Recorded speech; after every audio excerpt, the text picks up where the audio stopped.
Le magazine Énergie Positive ce soir. André Moreau avec nous, philosophe. Je rappelle le numéro du standard, le 08 92 23 95 20 pour poser vos questions. 08 92 23 95 20. André, alors il n'y a pas de chemin. Tout est ici maintenant. Cependant, au vu de ce que vous venez de décrire, de nos conditionnements, de nos faiblesses dues à des blessures profondes qui sont là et qui, comme des schémas répétitifs, nous conditionnent. On pourrait se demander où se trouve le libre arbitre dans tout ça, finalement, puisque nous sommes, pour beaucoup d'entre nous, sujets à ces blessures, ces névroses, hein. Donc, la question pour tout à chacun, c'est, ok, nous avons des blessures, de la colère, des peurs. Qu'est-ce qu'on fait vis-à-vis de ça? Comment fait-on pour atteindre, je dirais, cet état d'être quand on a été habitué, chemin faisant, par ces conditionnements? Il y a plusieurs façons de répondre à une telle question.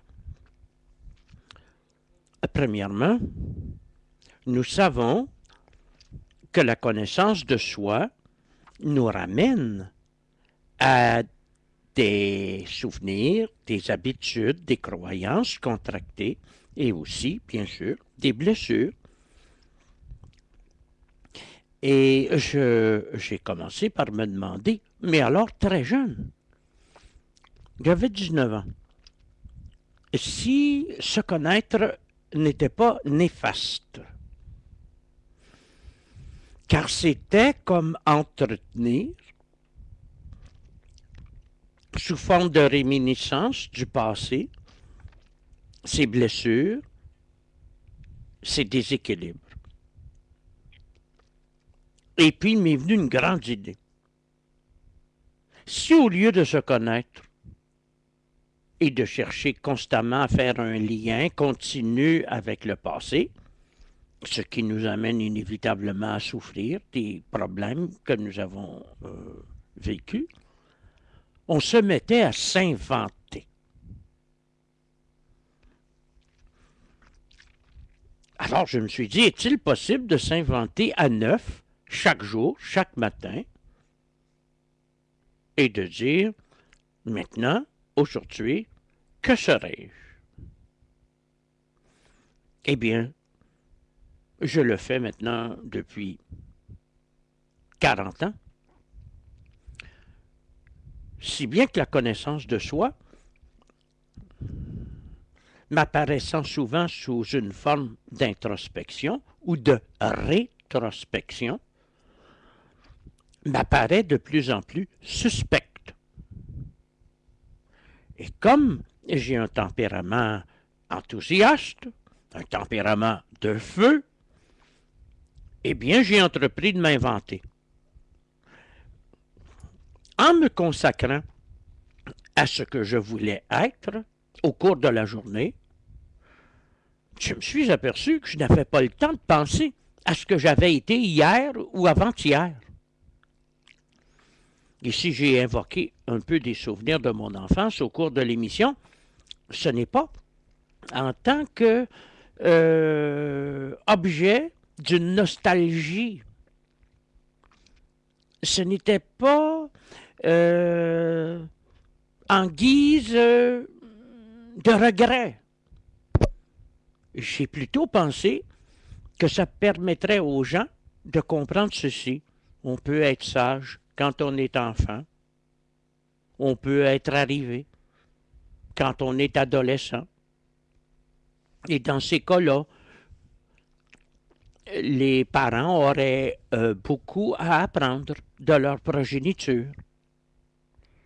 Ce n'est pas nécessairement aux parents d'enseigner, mais les enfants peuvent enseigner à leurs parents. Ça s'est passé en grande douceur dans mon cas. Déjà jeune, j'avais certaines intuitions, certains pressentiments. J'en faisais part à mes parents. Mon père regardait ma mère. Ma mère disait, c'est une bonne idée, ça. Et mon père disait, bon, d'accord, on va penser comme ça maintenant. Il m'écoutait. Puis peu à peu, alors que mes parents n'avaient pas une grande culture, ma mère encore moins que mon père, parce qu'elle n'était pas allée à l'école, Eh bien, je lui ai fait découvrir James Joyce, je lui ai fait découvrir Hemingway, André Gide, et il était ravi. Alors, tranquillement, c'est comme, elle m'a dit un jour, elle dit, on ne comprenait pas toujours, mais elle dit, on faisait ce que tu disais. C'est extraordinaire d'avoir des parents comme ça. Mais les enfants savent comment manipuler leurs parents. Ils le savent très bien. Sauf qu'ils les manipulent pour se faire offrir des cadeaux, pour se faire offrir de l'affection, pour avoir une place plus grande dans leur cœur que leur petit frère, alors qu'ils pourraient engager leurs parents sur la voie de la connaissance. Ce n'est pas parce qu'on est petit qu'on ne voit pas clairement son destin. Ce n'est pas parce qu'on est adolescent qu'on se trompe. Regardez cette mère, non, c'était ce père, qui savait que son enfant se droguait et qui s'est dit, il me connaissait, André nous dit qu'il faut approuver le mal au lieu d'entrer en lutte contre lui, afin de pouvoir s'en servir. C'est une bonne excuse pour aller voir mon fils et lui parler. Et lui dire, écoute, je sais que tu prends des substances illicites. Ben, ce soir-là, c'est le grand soir. Je viens d'en prendre avec toi. Le garçon regarde son père avec terreur. Il lui dit, non, non, papa, ça peut être dangereux pour toi. Ben, il dit, si c'est pas dangereux pour toi, c'est correct pour moi. Je vais aller vous voir dans la cave quand tu vas recevoir tes amis. Tu vas me montrer qu'est-ce que c'est. Le garçon n'a jamais voulu. Pourquoi? Parce qu'il recevait l'approbation de son père. Son père lui a même dit, je vais en prendre avec toi. Finalement, il n'y a pas eu de party ce soir-là. Et le garçon s'est dit, ouais, ça vaut pas vraiment la peine. L'approbation ici était importante. Nous avons souvent tendance à réprouver. Hein?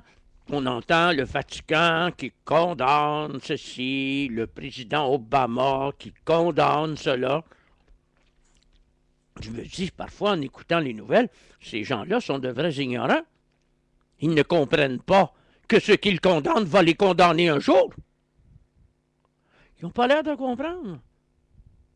Moi, pendant mon enfance, j'ai vu des choses chez les religieux. Je n'en ai pas été la victime, mais je me faisais donner une éducation religieuse très stricte.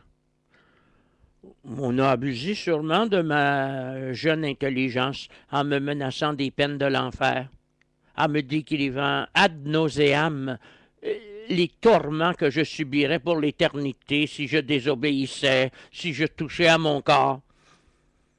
Et par la suite, je me suis dit, ils vont payer pour un jour. Ça va se produire comment? 20 000 procès intentés à des prêtres pour avoir eu des rapports sexuels avec des enfants. Voilà le choc en retour. Mais si ces gens-là avaient eu l'intelligence, d'abord s'ils avaient eu les rudiments d'une simple psychologie de l'enfant, ils n'auraient pas fait ça. Et en plus, ils n'auraient pas interdit aux autres de le faire s'ils se le permettaient eux-mêmes. C'est cette hypocrisie épouvantable qui va détruire l'Église. Les gens ont beau dire « Ah, Jésus nous l'avait dit, nous sommes des pécheurs. » C'est pas une excuse, ça. Je sais que c'est un grand débat. Mais moi, tout ce que je peux vous dire, c'est ceci.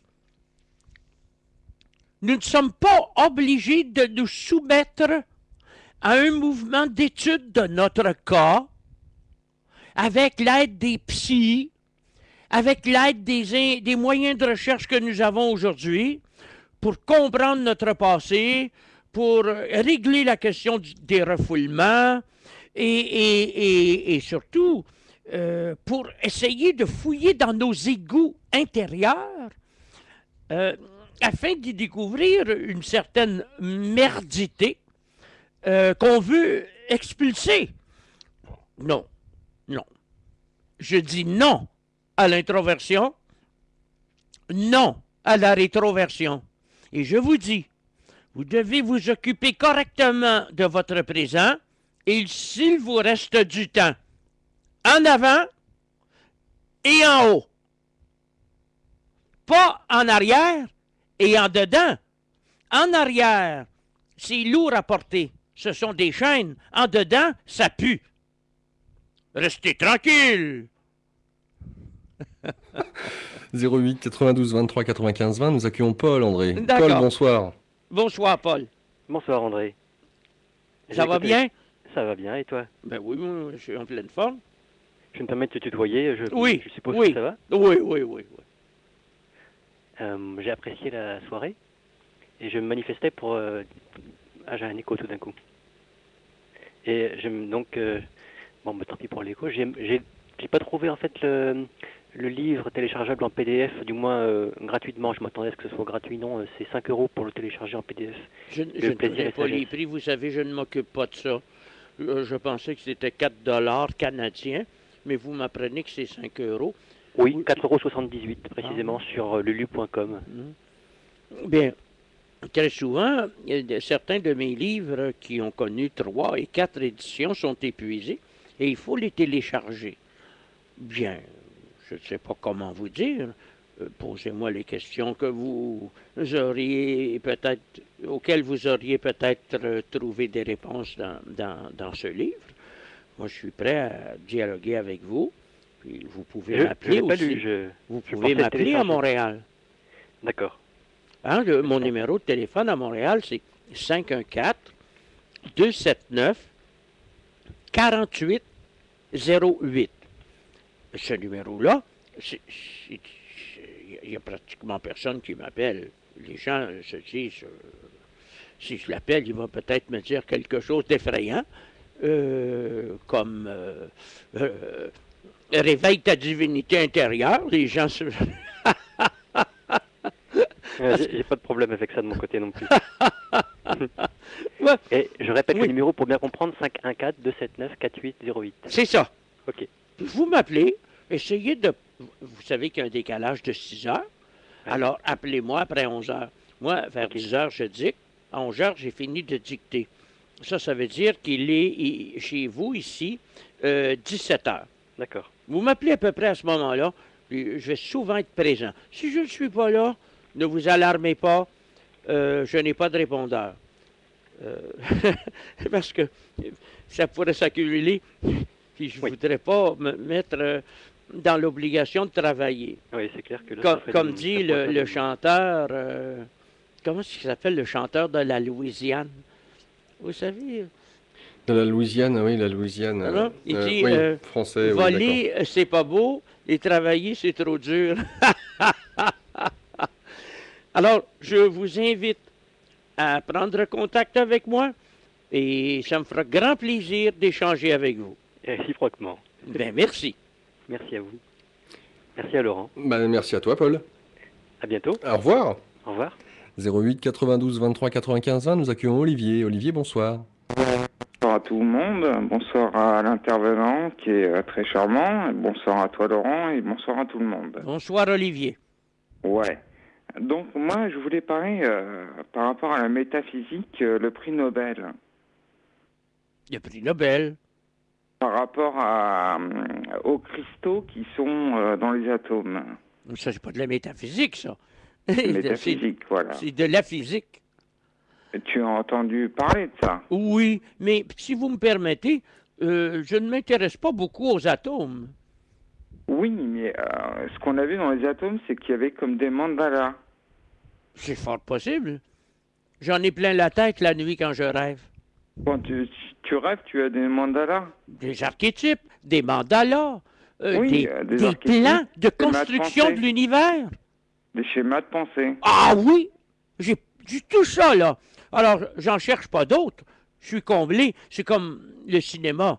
J'ai assez d'histoires dans ma vie, je ne vais pas au cinéma. Bah, tu vois, hier, j'ai eu Didier Deplège. Pour que Didier Deplège me parle, j'étais fier, hein. Mon ego était content. Ben oui, Et il donc, faut, on il faut parlait donner justement de ce prix Nobel Oui. de la métaphysique. de la Et physique. que les mandalas représentaient dans les atomes quelque chose, quoi, comme des cristaux de glace Ben, et des pensées, quoi. pourquoi pas? Hein? John Locke de Rington se demandait si son poil à barbe et ses rognures d'ongles pouvaient penser. Pourquoi pas les atomes? Ben oui. Je suis Les d'accord atomes avec sont des ça. schémas. Laurent, Oui, toi, oui, tu en oui. penses quoi? J'en pense rien, Olivier, pour l'instant. Laurent, tu te fiches de ma tête, hein. Oui, un petit peu, mais c'est pas le. Voilà, c'est l'invité si tu as des questions ou des réflexions par Ah, rapport à ce non, qui a mais été c'est dit. ça, on est à fond dedans. À fond dedans, alors. Bah oui. Autre chose, Olivier? Bon, Laurent. Bah, qu'est-ce que tu veux que je te dise, hein? Mais c'est terrible comme on s'amuse. Oui, bah, charmant, mais qu'est-ce que tu en penses, toi? Mais j'ai pas envie de formuler ce que j'en pense, Olivier. Non, sincèrement, voilà, pour moi, ce qui est important, c'est qu'on a la chance d'avoir notre invité. Il nous vient du Québec et c'est On vraiment parle une. de ça, on parle de ça. Oui, non, mais c'est On pour est ça à que. fond là-dedans. Non, mais c'est pour ça que mon avis, c'est pas important. Je ne souhaite pas m'attarder à ça. Je préfère vraiment entendre notre invité et de ce qu'il a encore à nous dire. Il y a beaucoup de choses à aborder. Eh Donc, ben, je pense pas moi, que mon avis me intéresse grand monde là pour l'instant. je pense Voilà. qu'il faut qu'il parle de ça, quoi. C'est important. D'accord. Bah, on va orienter la discussion dans ce sens-là. D'accord, allez, je vous embrasse. Merci, Olivier. Nous Au aussi, revoir. nous vous embrassons. 08 92 23 95 20. Vos questions en direct à l'antenne auprès d'André Moreau. 08 92 23 95 20. Moreau, M-O-R-E-A-U. Voilà pour la petite info. André, justement, on parlait il y a de cela quelques instants, comment se défaire de ces conditionnements. Donc tu nous as répondu de toute façon, visez haut, visez loin devant, mais pas en arrière et surtout pas vers le bas Vers le bas, vers le dedans. ou vers le dedans, Moi. de voir Regardez. nos obscurités. Imaginons qu'un feu de forêt approche d'une maison qui est à l'orée de la forêt. La maison risque de brûler. Et croyez-vous que la ménagère va commencer à épousseter et enlever la poussière? Mais non, on ne fait pas le ménage dans une maison qui va brûler. Alors, puisque vous avez la chance de vous laisser être et d'exprimer votre être, hein, votre être n'est pas un vase qu'il faut remplir, mais un foyer qu'il faut allumer. Est-ce que ça ne vaudrait pas mieux d'envoyer à ce feu de l'être toutes les broutilles de votre vie? Les névroses, les mécontentements, les inhibitions, les colères, et tous les petits cadenas là, qui ont fermé les portes en vous. Vous envoyez tout au feu de l'être. Tiens, être, prends ça. Comme ça, vous n'avez pas à vous battre avec vous-même. Je ne me suis jamais battu avec moi-même. J'ai laissé grandir mon être. C'est comme une flamme fantastique. C'est une lumière. C'est une intussusception. Le mot vient du latin intus suscipere, s'accroître du dedans. Laissez-vous grandir et regardez autour de vous. Toutes ces brindilles vont flamber lorsqu'ils vont entrer en contact avec votre être profond. Je vous donne un autre exemple. Supposons que vous avez une bouteille d'encre noire de l'encre de Chine, et que vous allez, peut-être pas au bord de la Seine, là, imaginons plutôt l'océan, jeter le contenu de la bouteille dans l'océan. Il est évident que l'océan va absorber l'encre. L'océan ne deviendra pas noir. C'est un petit peu ce qui se passe avec nous. Toutes ces petites tensions de la personne, si vous les livrez à votre tranquille océan, vont être assimilées, vont se dissiper. On n'y trouvera bientôt plus de traces sans que vous ayez eu à combattre. Ne combattez plus. Déposez les armes. La loi du bonheur, c'est la capitulation. Capitulez. Vous ne pouvez pas être heureux si vous êtes votre propre ennemi. Alors, laissez cette grandeur qui est en vous prendre soin de vous. Et nous accueillons Suzy. Bonsoir Suzy. Bonsoir, monsieur Moreau, bonsoir. Bonsoir Suzy. Écoutez, vous avez répondu à mes questions. Donc, tout simplement, je voulais savoir si Laurent, vous gardez monsieur Moreau jusqu'à quelle heure? 6 heures du matin Aucune idée Suzy. Ça sera en fonction du ressenti de l'instant. D'accord. Oui, je vais rester encore un peu. Oh, c'est génial, alors, parce que c'est magnifique de vous écouter. Merci.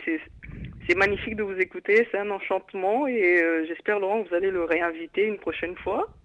Si, Mon prochain séjour, peut-être. Voilà. Oui. Il aura mes coordonnées lors de sa prochaine venue, donc il saura par où passer. D'accord, on a déjà le téléphone du Canada, donc ce qui est bien. En plus. Comme ça. Je voulais vous dire je vous aime, monsieur Moreau. Ah, mais alors, là... Laurent aussi. Je chavire. Je suis sensible, attention. Je suis du genre qui s'attache. Oui, moi aussi, on est attaché à vous depuis tout à l'heure. C'est un attachement magnifique. Merci. Donc, c'est bien de vous écouter. J'espère, au moins, vous serez là encore pour longtemps. Hein. Merci. Autant profiter de l'instant, alors. Je vous aime encore. Et puis, Laurent, je t'aime aussi. Merci pour l'avoir invité. Voilà, ça s'est fait comme ça. Donc, ça sera tout. Merci beaucoup. Merci. Au revoir, Suzy. Et nous accueillons tout de suite Patrick. Patrick, bonsoir. Bonsoir. C'est vrai que je trouve que M. Moreau est très très bien, beaucoup d'inspiration, mais je crois qu'il inspire beaucoup, mais comment arriver à ce qu'il dit, parce que c'est facile, mais bon, quand on a un passé parfois qui nous vient nous submerger, que faire? Voilà, parce que parfois on dit oui, ok, je veux vivre le présent, mais il y a des mémoires, comme on dirait, comme ça, qui s'attachent à nous, on s'attache à elle, j'en sais rien, quoi. C'est pas toujours aussi évident et facile qu'il semble le dire. Peut-être parce que lui, il a eu une enfance qui apparemment était très bien, il a eu des parents compréhensifs, etc., etc. Tant mieux pour lui. Je vais pas lui reprocher, hein. Mais bon, parfois quand on a eu des blessures, des trucs comme ça, je parle pour moi en tout cas, parfois c'est pas toujours évident de vivre que le présent, parce que comme on dirait, le passé, il revient vers nous. J'ai une petite suggestion à vous faire. Mes solutions sont toujours faciles. Hein? Oui. Est-ce qu'il y a un endroit dans votre appartement où vous aimez vous trouver? Est-ce que c'est un coin du divan, votre lit bien calé dans vos oreillers? Ou est-ce à l'extérieur? Ça peut être dans un verger, ça peut être au soleil, ou la nuit, sous les étoiles. Allez dans cet endroit. Oui, plutôt dehors. D'accord. Allez dans cet endroit et pensez à votre être avec dévotion. Vous savez, vous pouvez parler à votre être et c'est comme soliloquer. Donc, je le fais souvent. Oui, mais attention, ça dépend à qui vous parlez en vous. Il y en a qui parlent à leur intelligence, il y en a d'autres qui parlent à leur cœur, d'autres parlent à leur sexe. Moi, je vous invite à parler à votre être comme totalité, désirable, miséricordieuse, capable de vous combler, tout embrassante. C'est très facile de dire être profond. Prends toute ta place dans ma vie. L'être, c'est autre chose que Dieu. Par exemple, demandez à quelqu'un qui sort de l'Église, croyez-vous en Dieu? Il va vous dire oui. Il sort de l'Église. Alors dites-lui, donc vous êtes Dieu? Il va vous dire non. Que se passe-t-il? Sa foi le sépare de Dieu. Dieu est un autre. Sinon, il ne serait pas séparé de lui. Regardons ce qu'est l'être maintenant. L'être est plus vous-même que vous-même. L'être représente un supplément. Il supplémente la vie de la personne d'un apport infini. C'est toujours vous. Votre être, c'est le côté actif de l'infini. La personne, c'est le côté passif. Ce n'est que ça. Parlez à votre être. Dites-lui, je suis, opère ma vie. Chaque jour, revenez à votre être. Oui. Pensez à vous avec ferveur. Aimez-vous comme les saints aiment Dieu. N'abandonnez pas cette louange le soir. Quand vous allez vous endormir, qu'est-ce qui vous empêche de dire ceci en pensée? Je me repose dans le sein bienheureux de mon être profond, tout embrassant, généreux et tendre. Et pendant que je dors, il veille à la qualité de mon sommeil. Il m'inspire. Il répond à toutes mes questions. Il me guérit de tous mes maux. Vous allez très bien dormir, croyez-moi. Dites-le chaque soir. Non, mais je comprends ce que vous dites quelque part, parce que comme Laurent, je lui ai déjà dit, moi je suis magnétiseur, et en fait, quand je travaille sur les gens, je sens bien que c'est une énergie qui de guérison, quelque chose qui dépasse mon ego, qui dépasse ce que je crois être, en fait, voilà. Qui va bien au-delà de tout ça, qui peut même travailler à distance, et donc quelque part, cette énergie-là, elle est plus moi que moi, quoi, justement, voilà ce que vous dites. Et cette énergie aimante. Oui, sûrement. Mais regardez, sans vouloir vous insulter, là, quand on magnétise quelqu'un, c'est un petit peu comme si on l'endormait. Ah non, non, non, non. Oui. Moi, dans mon cas, c'est pas ça. C'est-à-dire que c'est comme si l'énergie qui passe de moi, je suis un canal, et cette énergie va là. Alors, n'employez pas le mot magnétiseur. Vous êtes un transmetteur d'énergie. Voilà, c'est ça. Voilà. Car j'ai déjà eu dans ma salle de conférence un magnétiseur professionnel qui cherchait à capter mon attention pour m'empêcher d'exprimer librement ce que je disais. C'est un pari qu'il avait fait avec quelqu'un. Et il n'a pas réussi à y parvenir. Alors, ce qui s'est passé, c'est que j'ai dit aux gens qui étaient là, je vous présente M. Untel, je viens d'apprendre qu'il est magnétiseur. Nous ne travaillons pas de la même façon, car lui, il voulait m'endormir, et moi, je cherche à vous éveiller. Vous voyez, c'est amusant. Puis je ne vous dis pas ça pour vous blesser, là. Ah non, parce que lui, c'était plutôt un hypnotiseur. Moi, je ne fais jamais ça. C'est hypnotiseur. Il essayait de vous hypnotiser, vous essayez de vous endormir. Mais dites-moi, oui. Vous me posez des questions qu'un homme qui travaille avec les choses de l'esprit devrait savoir. Bon, l'essai, oui, mais quelque part, comme vous dites, il y a le premier niveau de la pensée. Dans ce premier niveau de la pensée, les problèmes sont là. Et ma vision est étroite des choses. Et dans le 10e niveau, comme vous dites, il y a une ouverture qui va bien au-delà de tout ça, du passé. Voilà. C'est une étrange confidence que vous me faites là, parce que vous êtes un secours pour les autres, mais vous n'êtes d'aucun secours pour vous-même. C'est une confidence troublante.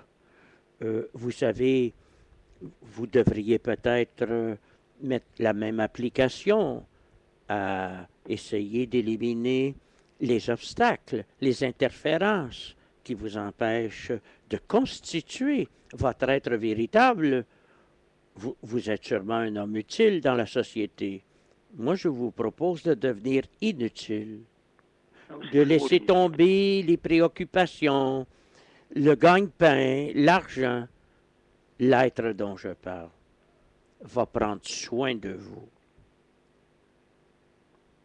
Vous allez penser à ça. Chaque fois que vous allez aller dans votre lieu de pouvoir, votre lieu de recueillement, et vous allez penser à vous, à votre être profond, avec tendresse. Soyez tendre pour vous-même. Prenez-vous par la douceur. Me comprenez-vous bien? Oui. Voilà. Je comprends que la lutte, ça ne sert à pas grand-chose. Non, ne luttez pas contre vous-même, mettez le feu à la baraque du bois. J'avais fait un rêve comme ça où justement il y avait un feu qui brûlait le bois et en fait j'ai compris que ce feu c'est tellement un feu qui brûlait toutes les scories, il est brûlé quoi. Voilà, c'était ça quoi.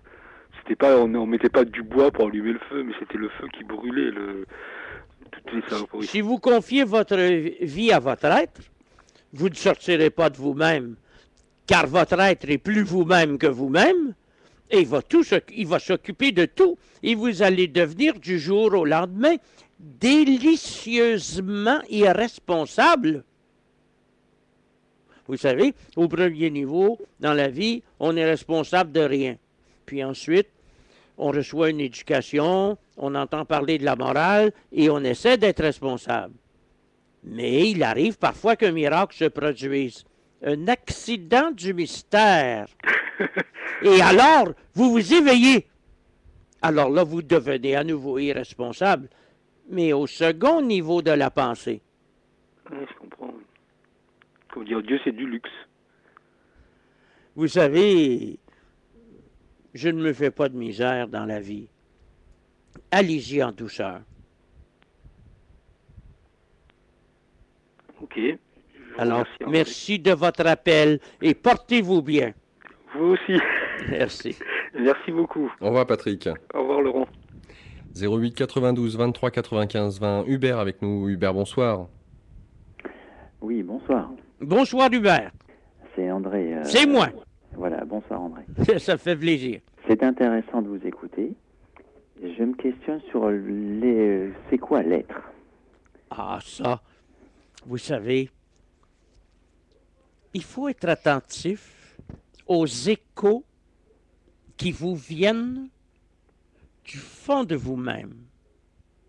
L'être s'annonce à travers la personne, comme s'il laissait traîner vers vous des filaments lumineux pour vous guider, des fils d'Ariane énergétiques,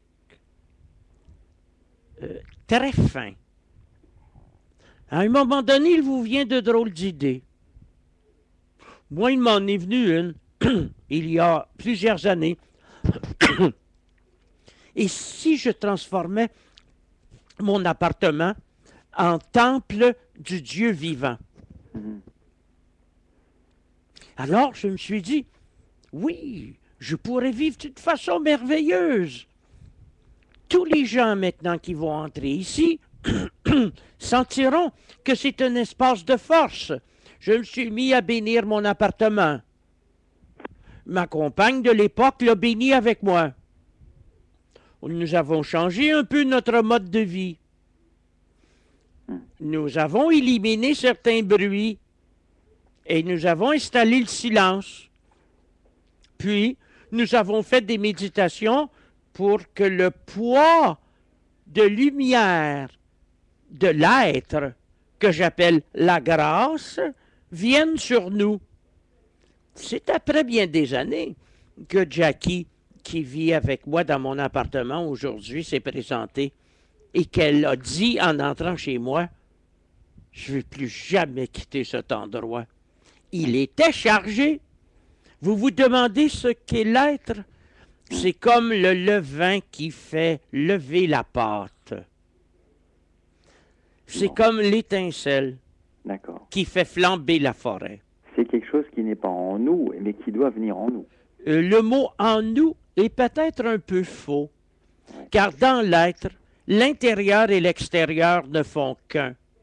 Il n'y a plus dans vous et il n'y a plus dehors de vous. Vous allez comprendre qu'il n'y a pas plus de vie intérieure qu'il y a de vie extérieure, mais que la vie est totale. et que ce que j'appelle être, c'est de vivre totalement. Pensez à votre être avec chaleur. Bercez-le comme si vous berciez un petit enfant. Lorsque les gens commencent à sentir que leur être se nidifie en eux, ils rêvent la nuit. Qu'on leur confie un bébé. Ou, après quelque temps, un petit garçon. Je me rappelle qu'à un moment donné, j'étais très engagé dans cette actualisation de mon être. Et je me suis retrouvé en rêve, à la campagne, près d'un beau lac pur, comme on en trouve au Québec. Et il y avait un garçon d'environ 10 ans, avec des yeux merveilleux, des yeux médiumniques, qui était avec moi sur le quai. Le quai était construit sur des barils vides qui flottaient et il s'avançait. L'eau est si pure dans ces lacs du Québec qu'on pouvait voir à, je ne sais pas, 15 mètres de profondeur. Et soudainement, l'enfant se jette à l'eau et il descend au fond de l'eau et là, il joue et il me regarde et il m'envoie la main. Je me suis réveillé d'un seul coup. Je me suis dit, ça, c'est un message de mon être. L'enfant divin n'est pas l'expression de la transcendance.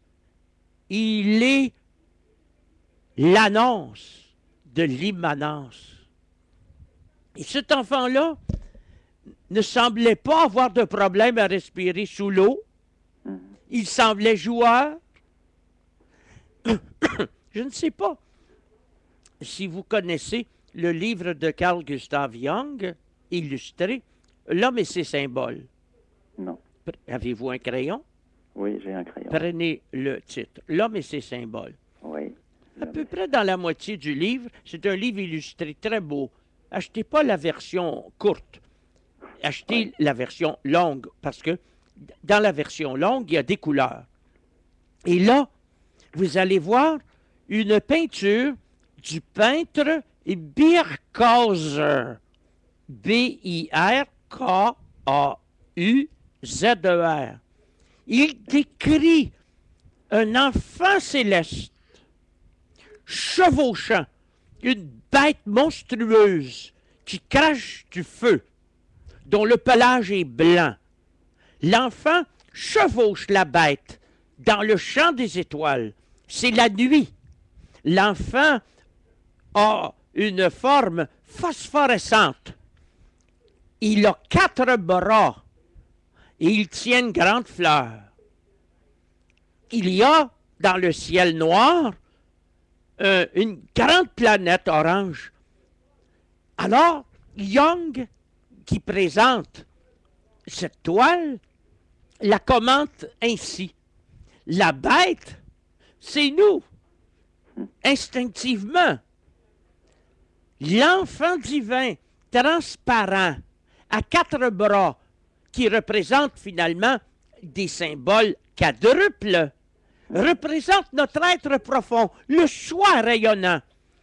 Jung dit, le soi n'est pas toujours représenté par un vieillard ailé qui porte de la lumière, il est parfois représenté par un enfant. Et cet enfant-là dresse une fleur devant la bête. Alors, j'ai trouvé ça tellement merveilleux que ça m'a inspiré le titre d'un de mes livres, La bête est porteuse de la divinité. Et quand vous voyez ça, j'ai su tout de suite, Jung savait ce qu'est l'être. Il n'en a pas parlé. C'est un concept philosophique. Et lui, il est un psychologue. Il savait ce que c'est l'être. Car cet enfant divin, c'est nous. Il représente notre avenir. Il représente ce que nous avons à être.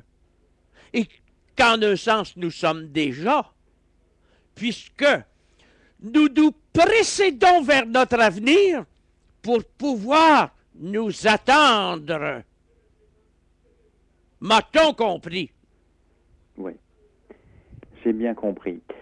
Je passerai vous voir si je passe au Québec. Oh, oui, faites ça.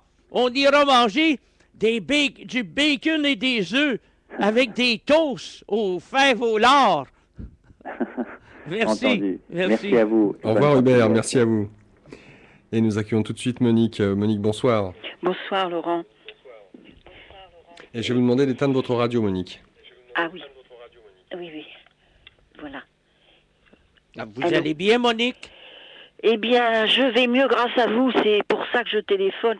Alors, mais vous avez été tellement loin après que c'est dépassé, quoi, ce que je voulais vous dire. Mais ce que je voulais vous dire, c'est dépassé, ça ne l'est pas, parce que je dois vous remercier. J'avais un petit peu oublié ce que vous avez rappelé, c'est que notre être intérieur, il faut savoir ne pas l'oublier, enfin lui parler.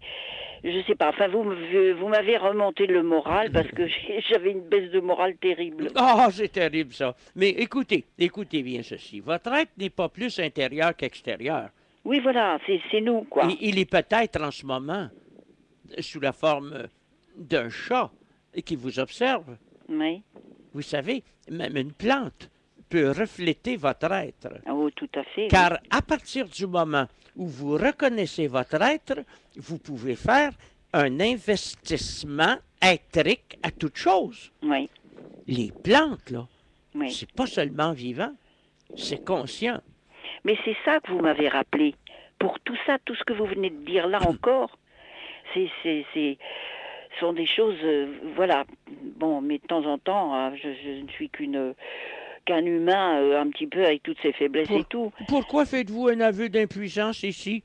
Et si vous étiez une magnifique déesse, brandissant son inutilité, sa dévotion et sa lumière? Pourquoi faire un aveu d'impuissance? Vous n'êtes qu'une humaine?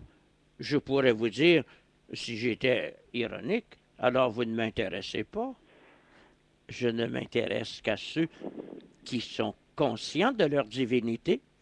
N'avez-vous pas le goût de le faire? Mais je le suis habituellement, mais c'est ce que vous m'avez rappelé, parce que j'étais vraiment... il s'est passé quelque chose de désagréable tout à l'heure, et j'étais vraiment démoralisée, oui, c'est vrai. Je vous comprends.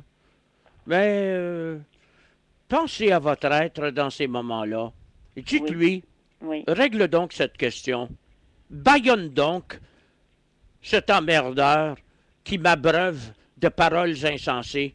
Votre être va intervenir, non pas comme vous le voudriez nécessairement, non pas en fonction du bien que vous cherchez, mais en fonction du mieux que vous n'attendez pas.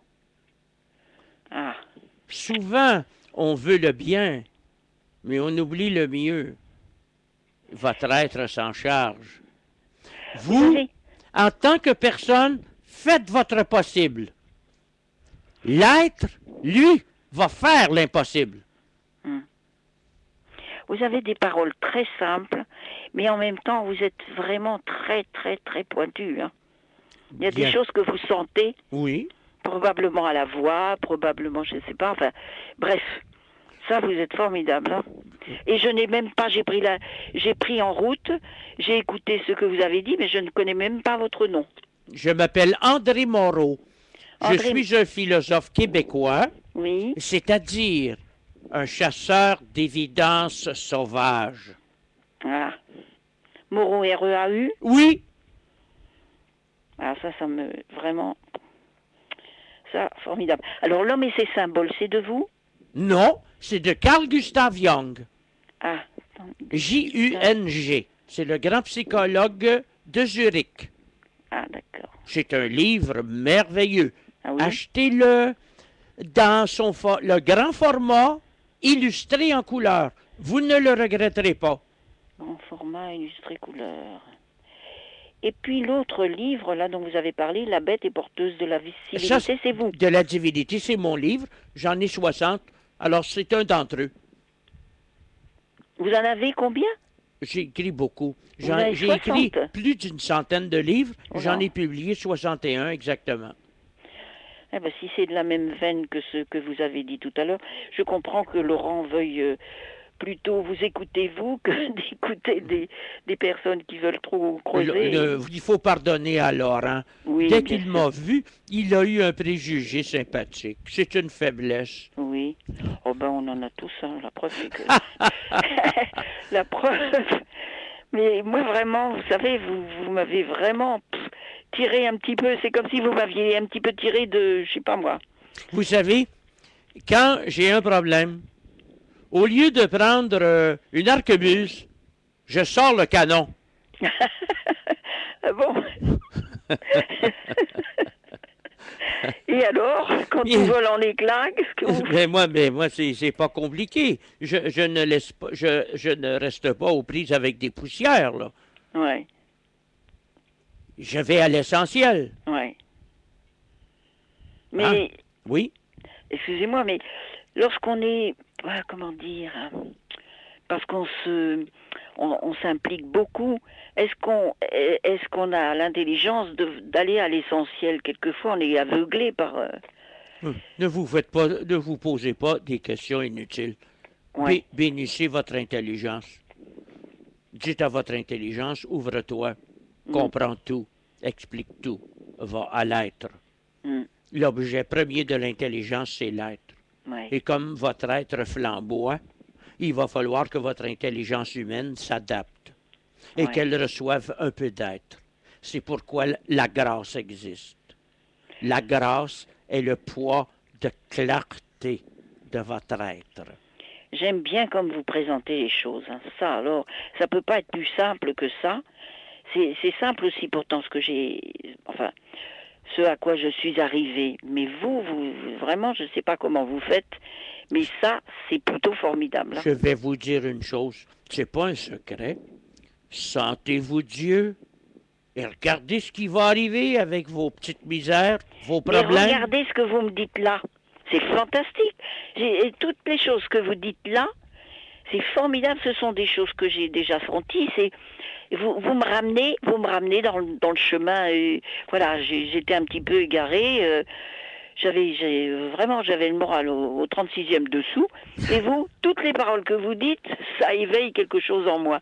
C'est formidable, ça. Voilà, allez-y avec confiance et arrangez-vous pour ne plus vous oublier vous-même. Rappelez-vous de vous-même. Oui. Gardez le feu immanent, allumé. Ça. Bon. D'accord? Oui, d'accord. Et encore merci. Et puis merci à Alexandre d'avoir cette émission. C'est Laurent, mais c'est pas grave. C'est Laurent. Non, pas Alexandre, c'est Laurent, oui, C'est pardon. Laurent le Grand. Oui, Laurent le Grand. Oui, non, mais il y a deux personnes là qui ont des émissions intéressantes. Il y a Alexandre et Laurent. Bon. Mais c'est Laurent. Bon, d'accord, pardon Laurent. Il n'y a pas de souci. Alors, merci beaucoup. Merci, au revoir. Au revoir, Monique. Au revoir Laurent. 08 92 23 95 20, vos questions, vos réflexions ici maintenant en direct auprès d'André Moreau, philosophe, nous provenant du Québec, 08 92 23 95 20. André, je vais essayer de prendre un petit peu de recul, parce que là on parle au niveau individuel, et à l'image peut-être de Monique, je ne sais pas quels étaient ses problèmes, et j'en parle au passé. Mais tout à chacun à l'heure actuelle, et je le vois à l'antenne lors de nos différentes thématiques, quand on parle de l'actualité, on vit dans un monde particulier où tout à chacun juge du monde dans lequel on vit et pour beaucoup peut paraître désespérant pour ce qui est de l'avenir, peut paraître sombre. Comment faire confiance entre guillemets à l'être? Comment ne pas avoir peur? Comment, peur de ce qui pourrait advenir? Il y a un ressenti général, on parle peut-être de soulèvement, de guerre civile, ce genre de choses. Et quand tu nous dis, par exemple, qu'il s'agit de faire la paix, de poser les armes, comment faire lorsqu'on est confronté à cette violence, en apparence peut-être, qui pourrait advenir demain? J'ai quelque chose ici qui peut vous éclairer. J'ai entendu parler d'un fermier qui avait une ferme, des maisons au centre de l'Allemagne à l'époque de la Deuxième Guerre mondiale. Cet homme était un homme simple. Je pense que lui, il avait pris l'habitude de la louange. Il louait toutes choses. Et il y avait près de sa maison une grande forêt où il pouvait aller couper du bois pour se chauffer l'hiver. Il y avait une petite rivière où il pouvait prendre du poisson. Il avait du bétail qui broutait dans son champ et quelques belles terres. De toute la guerre, il n'a jamais entendu tonner le canon. Il n'a jamais vu sa maison occupée. Il vivait en paix, heureux, et il s'abstenait tout simplement de sortir de son domaine. Et à la fin de la guerre, cet homme était bien portant. Il avait un peu entendu parler de la guerre, mais à cette époque-là, il n'y avait pas de télévision. Et il n'y avait pas de journaux qui se rendaient jusque chez lui. Alors, il avait carrément ignoré cette crise monstrueuse, majeure de l'humanité. Un petit peu comme cela se produit avec moi. Jean et mon éditeur et moi, nous parlions aujourd'hui. Il me dit, André, il dit en Europe, ça a l'air qu'il y a beaucoup, beaucoup de craintes, la crise, beaucoup de gens ont peur de perdre l'argent de leur retraite et ils pensent qu'il faudrait peut-être travailler jusqu'à 70 ans s'ils veulent arriver. Il dit, est-ce qu'on est au courant de la crise, nous autres, au Québec? Je dis oui, mais on ne la ressent pas. Il dit, c'est ça que je voulais savoir. Il dit, je la ressens pas, moi. Je dis, moi non plus. Il y a toujours un lieu sur Terre où il n'y a pas de guerre, hein? Où il n'y a pas de crise. Et vous pouvez être sûr que ce lieu est le lieu où est votre véritable domaine. Quand il existe des catastrophes, si vous vivez d'une façon juste, je n'ai pas dit ici selon la justice, mais selon la justesse, vous ne pouvez pas être troublé. Prenons l'exemple de cette femme qui était à Phuket le jour du tsunami qui a tué 250 000 personnes. Elle harcelait son mari dès le matin pour qu'il prenne son attirail de plongée et vienne faire de la plongée sous-marine avec lui. Il ne voulait pas. Elle l'a tellement harcelé qu'il a fini par y consentir. Alors, ils sont allés au large, puis là, ils ont plongé peut-être par, je ne sais pas, 20 mètres de fond. Puis il a admiré la beauté, puis il était content.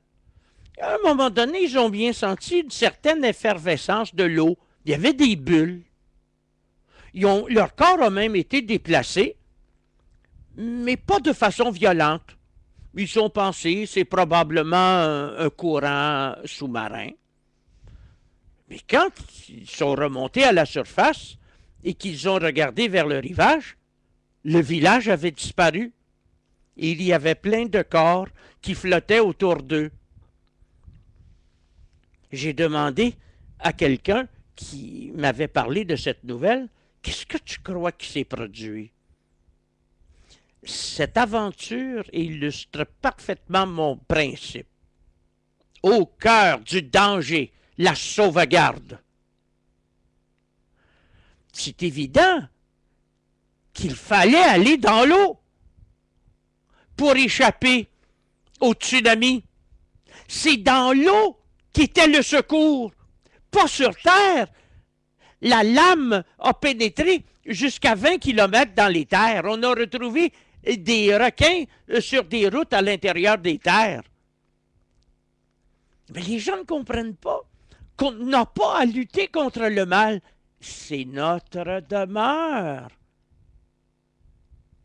Les gens ne saisissent pas cet aspect-là. Ils veulent se battre. Ne vous battez pas contre le mal. C'est Jésus qui a dit ça là, dans l'Évangile. Ne luttez pas contre le mal, mais il n'est pas allé assez loin à mon goût.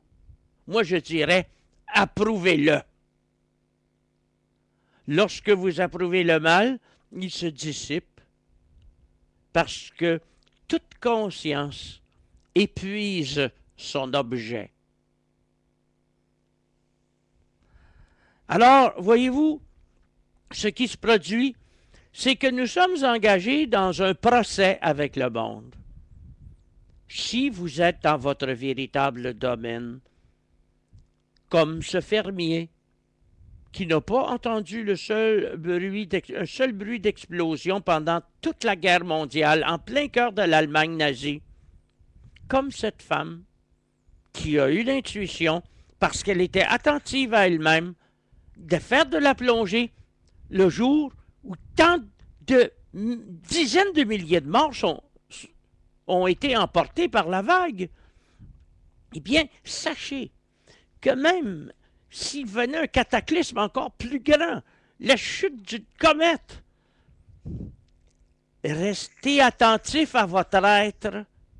Votre être ne peut fleurir que lorsque vous avez reconnu votre véritable domaine. Et il ne se produira rien. C'est comme ce qui s'est produit à la petite religieuse d'Hiroshima qui est venue porter témoignage une quinzaine d'années plus tard au Johnny Carson Show aux États-Unis, à la télévision. Elle était au cœur de la ville d'Hiroshima lorsque la bombe est tombée. Elle ne se sentait pas bien ce jour-là. Alors, elle n'est pas allée au réfectoire. Elle est restée dans la chapelle. Mais ces vieilles constructions japonaises ont des murs de 2 mètres d'épais en pierre. Elle est restée là. Tout ce qu'elle a dit, c'est qu'elle a senti une immense chaleur et qu'après 4 ou 5 jours, elle mourait de soif.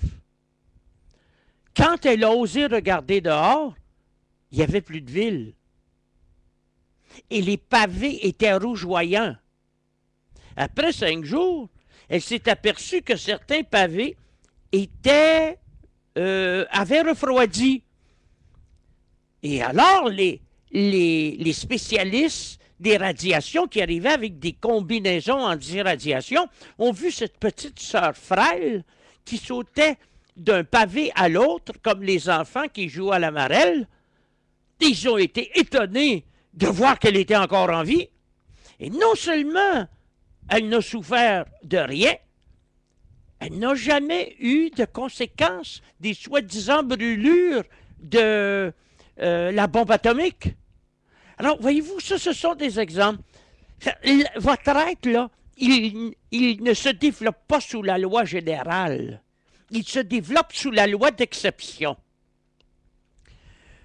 La loi d'exception n'est pas la loi qui va faire de vous des gens contre le système. Mais non, rappelez-vous, l'exception confirme la règle. Votre être va tout simplement s'arranger pour qu'au lieu de vivre à l'horizontale du monde, vous viviez à la verticale du monde. Et cette élévation à la verticale du monde, ben c'est ce qui va vous sauver. Ne craignez donc pas pour votre vie, pour vos enfants. Ne fuyez pas. Pensez à ce fermier de la Colombie-Britannique au Canada, près de Vancouver. C'est loin de la France, hein? Et qui s'est dit, j'ai tellement peur qu'il y ait une autre guerre dans le Pacifique.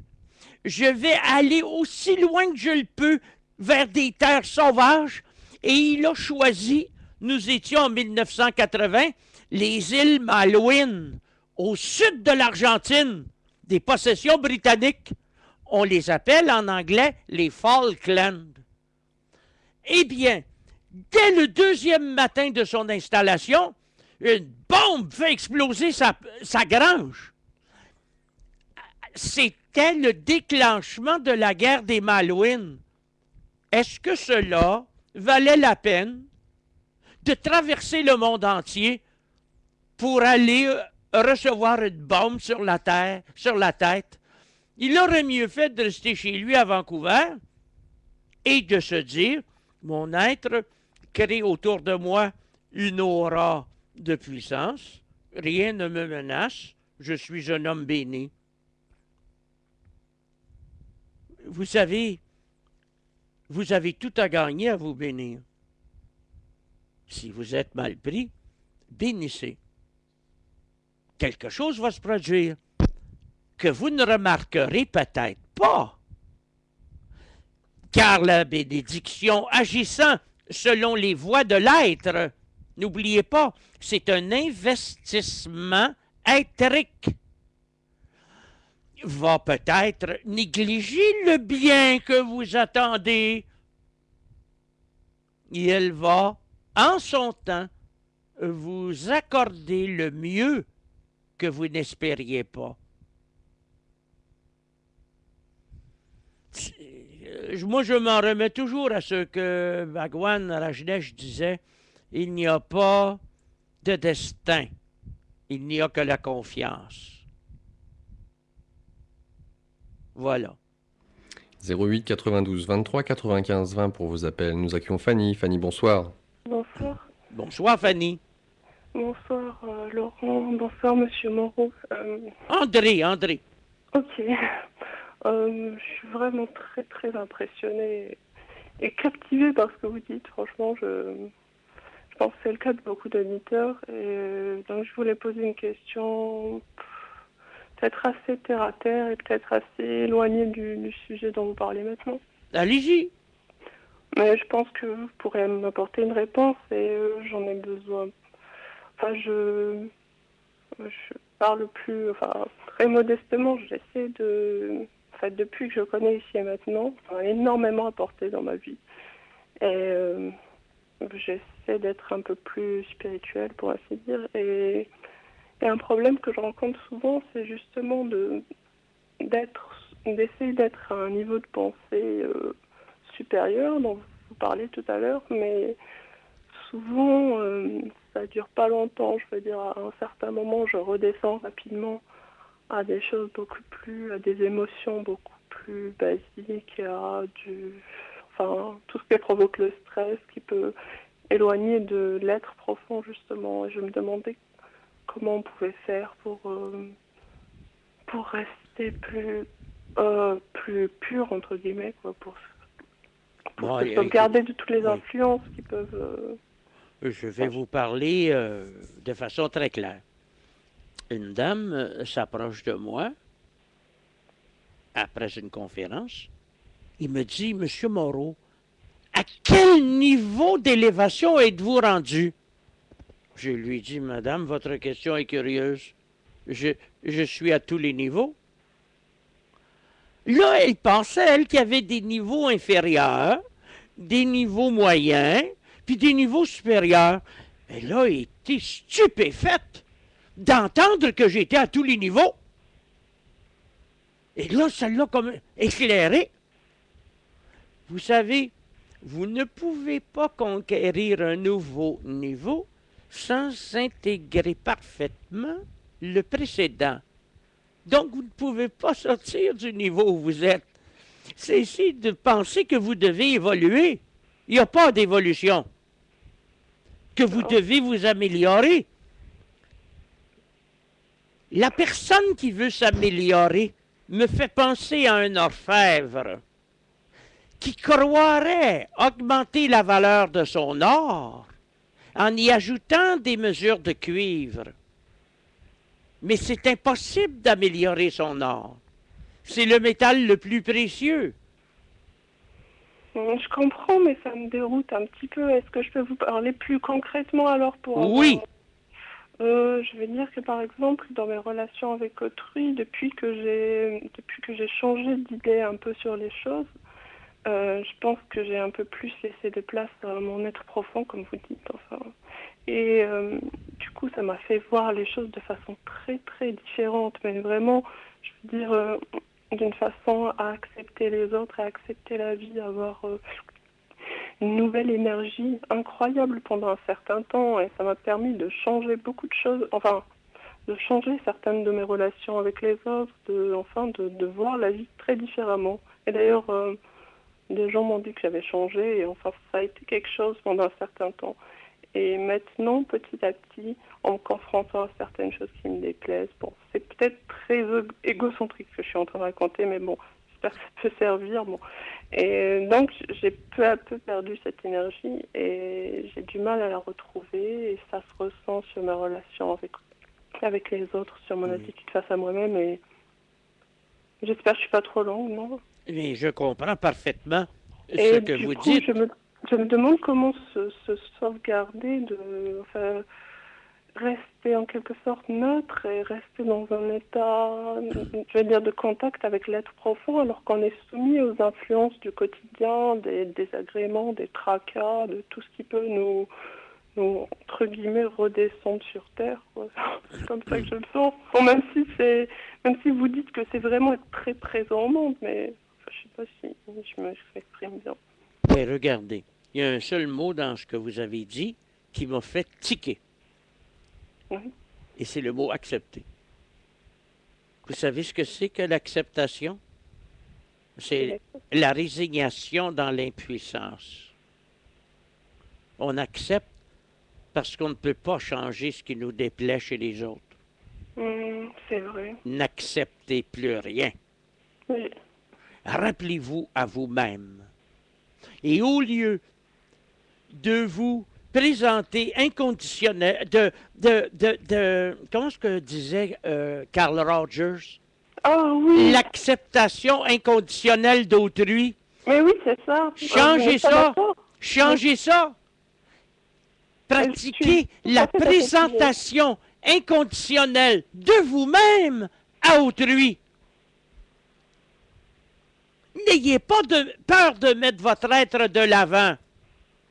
Et vous êtes contre l'amour inconditionnel? Alors, je pensais que c'était tout à fait dans cette idée-là. Vous savez, madame, si j'exagérais un peu, je vous dirais que je suis contre l'amour tout court. Vous ne semblez pas du tout. Justement, vous semblez tout le contraire. Regardez. Moi, ce que je vous propose, là, c'est d'aimer moins et d'être plus. Vous savez, pour aimer, il faut être. S'il n'y a pas d'être, il n'y a pas d'amour. Il y a de la possession, un peu visqueuse. Ah, d'accord. De la jalousie, de l'insécurité. On veut garder l'autre sous la main. On lui fait du chantage affectif. Pour aimer, il faut être. Donc, il y a quelque chose avant l'amour. Et c'est à la suite d'une erreur grave de conséquences que le christianisme a présenté l'amour comme étant l'expression même de la divinité, comme étant la chose la plus importante au monde. Si je me permettais de vous dire ce que je pense, je vous dirais, c'est la seconde plus importante après le bonheur. Car si vous n'avez pas de bonheur à donner, comment pouvez-vous aimer? Si vous n'avez pas un être profond qui vous alimente en grâce, en ferveur, en chaleur, comment pourrez-vous aimer? Vous allez demander à la personne que vous aimez de vous rendre heureuse. Elle ne le peut. Ou si elle le peut, c'est un bref moment. Tandis que si vous vous êtes d'ores et déjà installé dans le bonheur infini, vous pourrez aimer en conséquence de ce bonheur. Et non pour être heureux. C'est difficile de faire comprendre ça dans un contexte qui dure depuis 2000 ans. Et moi, j'avais pensé, en fait, excusez-moi, je ne sais pas si je prends trop le temps, peut-être. Non, je peux continuer à vous poser des questions. Oui. Laurent, je peux continuer? Oui, pas trop longtemps parce qu'il y a d'autres auditeurs, mais vas-y, Fanny. Moi, je me disais justement que c'est c'était en rendant les autres heureux qu'on pouvait trouver une certaine satisfaction, un certain... Ça pouvait être un palier enfin, vous n'avez pas sans doute ce mot-là, C'est niveau supérieur. ce que vous me dites là, de mon point de vue, suite à mon expérience, à mes réflexions, et heurte carrément ma compréhension profonde, parce que je pense qu'on ne peut pas rendre quelqu'un heureux. On ne peut pas non plus le rendre malheureux. On ne peut pas l'aider. Tous les organismes de charité donnent des coups d'épée dans l'eau. Mais on ne peut pas lui nuire. Ce qui se produit, c'est que l'autre va essayer de s'aider en se servant de nous. Il peut même essayer de se nuire en se servant de nous. Vous voyez la nuance? Oui, oui. Vouloir aider quelqu'un, le peut-on? Par exemple, êtes-vous sûr que vous n'avez pas besoin d'aide? Si, Comment pourriez-vous aider quelqu'un si vous avez besoin d'aide? Je connais beaucoup de psychologues qui veulent aider leurs patients et qui sont dans le pétrin. Un jour, je suis allé faire une conférence à l'hôpital Montfort, à Ottawa, qui est une ville canadienne. C'est un hôpital psychiatrique. Et les psychiatres étaient là. Quand j'ai eu terminé mon allocution, 2 d'entre eux m'ont demandé si je pouvais les rencontrer pour une consultation. Ils s'étaient mal pris. Ces gens-là ne comprenaient plus rien à leur vie. Même leurs patients savaient qu'ils étaient plus fous qu'eux. Oh. Bon, d'accord. Alors, vous savez, ils me demandaient des choses invraisemblables. J'avais une assemblée de psychiatres, d'infirmières en psychiatrie, d'élèves en psychiatrie de l'université. Puis ils me demandaient des choses. Ils me disaient, mais qu'est-ce qu'on peut confier? Qu'est-ce qu'on peut conseiller à un patient qui a un gros problème? Mais j'ai dit, vous n'aimerez pas mon expression, elle est vulgaire. Mais je lui conseillerais, le matin, quand il se sentira disposé à se rendre aux toilettes, de s'asseoir sur le bol, et là, au moment où il se soulage, de s'écrier très haut, « Je chie mon problème !» Le pauvre Minou, il y a un chat près de moi, il a un petit peu peur. Minou. Mais en réalité, j'ai eu ce qu'on appelle aux États-Unis un standing ovation. Tout le monde s'est levé debout en disant, on n'avait jamais pensé à ça, c'est merveilleux.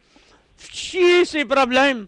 Alors j'ai envoyé tous ces psychiatres, tous ces patients, tous ces gens en problème, chier. Vous allez dire, André, tu caricatures. Pas du tout, ça s'est produit tel quel. Les gens sont venus me voir avec des larmes aux yeux en disant, c'est un remède merveilleux. Bon, une dernière question, après je vous laisse. Oui. Vous citez beaucoup Carl Jung. Pas beaucoup. Pas beaucoup, non. Un J'ai peu, cité un deux peu, fois. D'accord. Je voulais vous demander à quoi ça correspond pour vous enfin, je ne sais pas si c'est de lui exactement, le moi idéal. Est-ce que c'est un peu l'être Oui, on pourrait le nommer ainsi. Mais dites-moi, quand vous me parlez du moi idéal, enfin, l'idéal du moi, pardon. Avez-vous des larmes aux yeux? Vous sentez-vous soudainement envahi par une grande tendresse? Avez-vous l'impression de toucher au port, d'avoir atteint un havre? Quand vous pensez à ce moi idéal, vous sentez-vous plein de miséricorde, plein de gratitude? Avez-vous le goût de danser? Rappelez-vous le mot de Nietzsche? L'homme qui a trouvé son être ne marche plus, il danse. Si vous ne vous sentez pas dans cet état, en parlant du moi idéal, lâchez-moi ça tout de suite. Ça ne vous apportera rien. aucun concept qui n'est pas accompagné d'une émotion qui nous délivre ne vaut même pas la peine d'être soutenu. D'accord. Moi, je vous remercie infiniment. C'est un plaisir et je vous bénis. Est-ce qu'on pourrait rappeler à l'antenne votre numéro éventuellement? Tout à fait, on le rappelle, puisqu'il y avait une autre auditrice de surcroît qui l'avait demandé. Donc, André, je vous laisse le soin de redonner votre numéro de téléphone au Québec. Le 514, c'est le code régional. 279 4 514 279, ouais. 4808. 514 279 4808. Très bien. Merci beaucoup. Portez-vous bien. Bonne journée. Au revoir, Je Fanny. vous souhaite tout le bien que vous pensez de moi. Pardon? Ah, d'accord. Très bien. Au revoir. Au revoir, Fanny. Et nous accueillons tout de suite Gabriel. Bonsoir, Gabriel. Bonsoir. Bonsoir. Bonsoir, Monsieur Moreau. Et rebonsoir, Laurent. Je voudrais vous poser 2 questions, Monsieur Moreau. La première n'est pas très facile à formuler, mais je vais le dire comme ça. Quand vous parlez, ce que je perçois, c'est que vous vous exprimez à la fois de manière, ou tout au moins par moment, de manière simple, disons courante, et d'autres fois, vous avez des formules à la fois originales. Je dis originales parce que je pense qu'elles sont personnelles, et des formules jolies aussi. Donc, à partir de là, ma question est la suivante. Ça touche à votre fonctionnement, si je peux le dire comme ça. Oui, oui. Je ne sais pas ce que vous pensez de la channelisation et de tout ce qu'on peut dire à ce sujet, de ce qu'on peut entendre. Pardonnez-moi, vous avez dit quoi? Channelisation. Le channeling. En utilisant le mot anglais channel, le fait de canaliser. Oh, vous voulez parler de channeling? De channeling, pardon, oui. Ben. Channeling. Donc, est-ce que vous considérez, pour une part ou par moment, comme faisant du channeling ou non? Pas du tout. Comment vous situez-vous par rapport à ça? Eh ben, laissez-moi vous dire qu'après avoir lu Seth, vous savez que Seth est défini comme une personnalité d'essence énergétique et qu'il s'exprime à travers Madame Jane Roberts. Je crois qu'elle est décédée aujourd'hui. Mm-hmm. Quand je faisais allusion à ses connaissances, car ce sont de véritables connaissances, je disais toujours Seth Roberts. Pourquoi? Parce que il n'y a pas de canal sans quelqu'un qui accueille la connaissance. Et on ne sait trop si l'énergie qui s'exprime dans ce canal n'est pas constituée comme une réponse à un état psychologique primitif. Moi, je dis que de tout ce que j'ai pu lire concernant le channeling, les expériences de channeling, c'est probablement le duo Seth Roberts qui rejoint le plus profondément ma pensée. Mm-hmm. C'est un véritable savoir, peu importe comment il se manifeste, et par qui, et ou par quoi. J'ai une très bonne opinion de certaines expériences de ce genre. L'expérience de Seth est remarquable. L'expérience de Ramtha, un peu moins. Quoique Ramtha parle de l'être et pas Seth. Vous savez, parfois, quand je rencontre une source de renseignements sur l'infini, sur les mécanismes subtils de la constitution de l'univers, sur le développement des réseaux de la pensée, je me mets à la place de la personne et je me dis, qu'est-ce que j'aurais répondu? Pratiquement la même chose. Moi, je me mets toujours du point de vue de Dieu, là. Ça peut avoir l'air arrogant, déplaisant. Mais là, on retrouve ce concept d'immanence dont vous avez parlé plusieurs fois. Oui. C'est-à-dire que vous avez tout en vous, finalement. Oui. Mais comme je ne me situe pas au premier niveau de la pensée, mais au second, je ne suis pas enfermé en moi-même comme un autoclos avec des prétentions vaines. Là, ça va être technique. Je m'en excuse. Il y a un système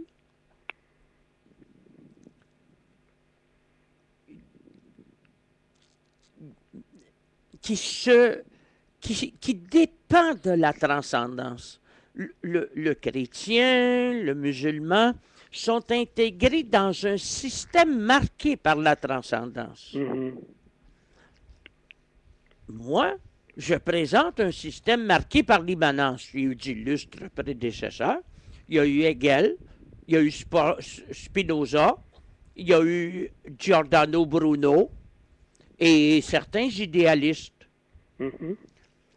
Ce système d'immanence est ouvert. En même temps, est-ce qu'on ne pourrait pas dire qu'il y a quelque chose de païen là-dedans? Oh, j'ai rien contre le paganisme. Moi, je ne regarde pas si c'est neuf ou ancien, si c'est conforme à nos croyances d'aujourd'hui ou non. Je regarde ce que je ressens et je me dis, ben, si c'est ça le paganisme, je suis un païen. Un païen qui se sent Dieu, qui s'envoie en l'air avec la grâce, qui est plein d'une surabondance festive. Alors moi, comme on dit au Québec, je ne m'enfarge pas sur les fleurs du tapis. Je me crée pas des obstacles à moi-même. Ma vie est censée bien fonctionner. Je n'y fais pas obstacle. Et se rattachant un peu à ça, et en allant un peu du côté de la psychologie, même si c'est limitatif, qu'est-ce que vous diriez du risque de la pensée magique? C'est un beau risque. Qui pousserait à se raconter des histoires. Attention. Pas en ce qui vous concerne, mais en ce qui concerne, disons, des individus plus ordinaires. Oui, excusez-moi, mais je pense jamais à eux. Moi, je pense à moi. Et la magie, pour moi, c'est important. Parce que la magie, c'est une atmosphère merveilleuse, ensorcelante, stimulante, audacieuse. Il existe une magie de l'être. Quand on parle de la pensée magique, ce dont on m'a souvent accusé, je ris. Parce qu'il n'y a que ça, la magie. Sinon, le monde est terne, le monde est grossier, le monde court à sa perte, le monde est cassé, marqué par l'angoisse et la déréliction. Ça nous prend de la magie. Et cette magie-là n'est pas la magie des prestidigitateurs. Ce n'est pas la magie de ceux qui rêvassent aux citoyens de Neptune ou d'Andromède. Cette magie-là vient de mon être profond. Il y a de l'émerveillement en moi. Et je suis la cause de mon émerveillement. Il y a en moi de la magie. C'est ma magie. Ce n'est pas un tour de passe-passe sur une scène. Ce n'est pas une fuite dans l'irréel. Ce n'est pas être victime de l'amour du lointain. Je vous parle ici d'un état de grâce, j'y reviens, qui est nécessaire à notre bonheur. Et cette grâce vient de notre être. Très bien. La deuxième question que je voulais vous poser, c'est sur un point que je n'ai pas très bien compris, enfin que j'aimerais que vous développiez un peu éventuellement, c'est l'importance que vous attachez à l'inutilité. Enfin, peut-être qu'importance n'est pas le bon terme, mais vous prônez, si j'ai bien compris, l'inutilité, ou en tout cas vous vous avez l'air de penser que c'est quelque chose de très intéressant à cultiver. Oui. Vous Voilà. savez, la majorité des gens, Alors ça, c'est original. Enfin, pour moi, c'est original. oui, la majorité des gens veulent servir à quelque chose. Et ils se désespèrent quand ils ne servent à rien. Les parents, quand les enfants sont grands et ont quitté la maison, parfois, se sentent inutiles parce qu'ils ont passé leur vie à vivre à travers leurs enfants. Ils ont vécu pour leurs enfants, mais pas pour eux-mêmes. Alors, évidemment, ils cherchent à se rendre utiles. Il y a des gens dans la vie qui ne pensent qu'à se rendre utiles. Mais ils ne réalisent pas que quand on est utile, on sert à quelque chose. On offre un service. On dépend d'autrui. Et quand on sert à quelque chose, bien, on est un serviteur. Si vous cherchez à vous rendre utile toute votre vie, vous êtes un esclave. Vous ne vous en rendez pas compte parce qu'on a beaucoup insisté sur l'entraide, sur le soutien, sur la nécessité de venir en aide aux gens défavorisés. Mais on ne peut pas vraiment les aider, car il ne nous arrive que ce qui nous ressemble. Pensez à ces gens qui crient à l'injustice dans le monde.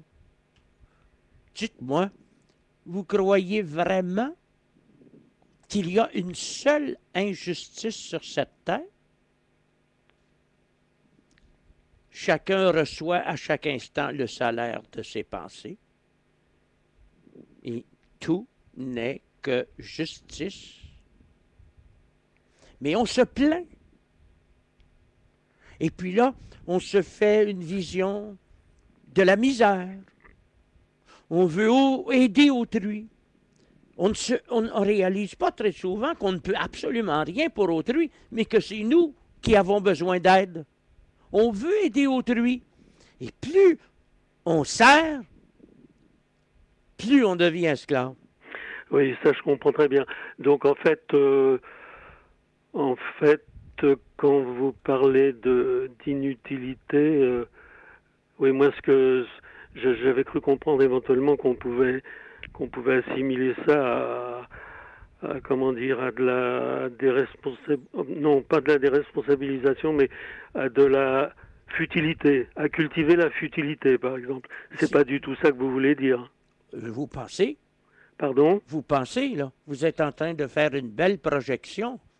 Nous Non, sommes mais en train. J'interroge, c'est tout. Nous sommes en train de passer de l'ère de l'utile à l'ère du futile. Oui. Le réalisez-vous? Est-ce que vous réalisez l'importance du futile? Comprenez-vous qu'il faut cesser de servir pour apprendre à faire des choses gratuitement, de façon arbitraire, non motivée? Qu'est-ce qui est arbitraire, gratuit, non motivé? Le jeu.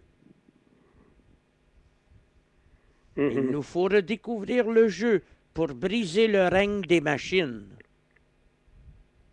Quand j'étais enfant, je venais d'une famille pauvre. Je voyais mes petits voisins qui avaient des équipements de hockey, des bicyclettes, toutes sortes de jouets coûteux. Et moi, je m'amusais avec une grosse boîte de carton. Je rentrais dans la boîte pour me cacher, j'en sortais, je changeais la structure de la boîte. Jamais je n'ai envié mes petits compagnons. Pas du tout. J'étais content avec ma boîte de carton. Mais je n'ai jamais été porté à envier les autres. De toute façon, c'est arrivé que l'un s'est fait voler sa bicyclette, l'autre a eu des problèmes avec son habillement de hockey. Moi, très jeune, j'ai été éveillé au sentiment que dans la vie, il fallait accomplir sa floraison, qu'il fallait être comme des fleurs qui s'épanouissent. Or, une fleur, s'il y a bien quelque chose qui ne sert à rien, c'est une fleur. Oui. Elle n'est que belle. La fleur qui embellit tout le jardin. Oui, et la question de la futilité ne se pose pas, donc. Exactement. Nous allons vers le futile, parce que le futile va nous aider à renoncer à une foule de responsabilités qui ne nous concernent pas. Rappelez-vous ce que je disais tout à l'heure, à moins que vous n'étiez pas en onde à ce moment-là. Si, j'écoutais dès le début. Je disais que dans les premiers temps de la vie, on est complètement irresponsable. C'est un petit peu normal. Et on suit les conseils des parents, on dépend entièrement d'eux. Puis, par l'éducation, on acquiert l'éthique, on acquiert des rudiments de responsabilité. Hein? On parle d'une conduite responsable, d'un vote responsable. Puis voilà qu'apparaît devant nous la grande futilité, l'être. Voilà qui ne sert strictement à rien. Voilà qui ne peut pas être étudié, circonscrit, défini, autrement que par des émotions. Et puis là, on devient soudainement, on redevient délicieusement irresponsable. Je suis totalement non responsable de tout ce que je peux faire ou de ce qui peut m'arriver. Je vous le déclare, cette nuit, qui est comme une veillée d'armes, je ne sers à rien et je m'en flatte. C'est une belle parole qui vient du Québec, là, en l'occurrence. Vous savez, mes amis, je viens de constater, sans doute avec vous, qu'il est déjà 3h moins 20 du matin. Eh oui. J'ai encore besoin de ma voix pour faire des conférences avant de partir pour le Québec. Je pense que j'oserais suggérer à l'animateur de l'émission de ne pas résister à ce que je m'en aille. Ça va être dur. En tout cas, mais je vais vous permettre de vous reposer pour ce qui vous concerne. Excuse-moi Gabriel, parce qu'il reste très peu de minutes. Il y a Charles qui en attend et il lui reste peu de minutes en même temps derrière pour poser la question. Je prends congé, je vous remercie beaucoup. Merci Gabriel. Au revoir. Au revoir. Alors, au moins qu'on puisse finir avec les auditeurs qui sont ici. Ok, d'accord. Oh! Voilà, il y a Charles. Charles, ok, d'accord. Charles, bonsoir. Oui, bonsoir André. Oui, bonjour. Bonsoir Laurent. Je suis enchanté depuis tout à l'heure. Je saute un petit peu tout seul chez moi. Donc je voulais vous remercier. Et juste une chose, donc il y avait une actrice dans les années 30-40, Arletty, à qui un journaliste a demandé si elle s'occupait de l'actualité et elle répondait que non, que s'il y avait une guerre, il y aurait toujours un voisin pour la prévenir, ce qui pour l'époque était vachement gonflé. D'ailleurs, ça a été assez mal interprété. Et en fait, ma question, c'est quelle attitude, d'après vous, faudrait-il avoir aujourd'hui par rapport à la foule d'informations qu'on reçoit? Briser son ordinateur, mettre la hache dans son téléviseur, jeter par la fenêtre des iPods, les iPads, et au lieu d'apporter des pommes, des fleurs et des mots d'amour à M.